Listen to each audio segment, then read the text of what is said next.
Switching gears now, today marks at least a temporary victory for Missourians who believe voters should have the final say on redistricting.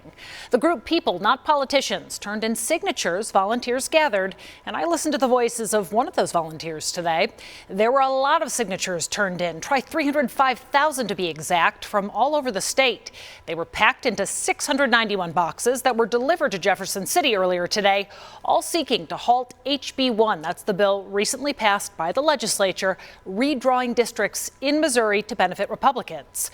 Well, lawmakers said the new maps better represent Missouri's values. But I talked to one volunteer who said she heard otherwise as she collected around 700 signatures in rural communities.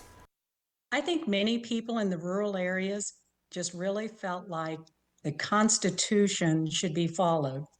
The way I would explain it is that we do census every 10 years. And it's pretty clear in the Constitution that that is when congressional lines are redrawn based on the results of the census. And once people would understand that, it was pretty clear that this was not done in accordance with the Constitution.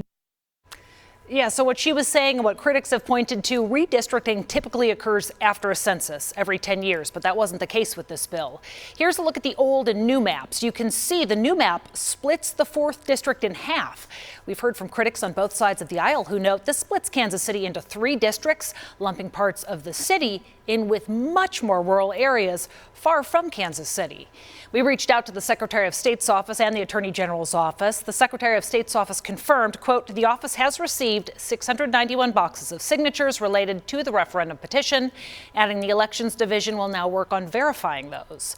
As for the AG's office, it released a statement that said in part, quote, he looks forward to an orderly review process to determine whether the proposed referendum can qualify for a vote.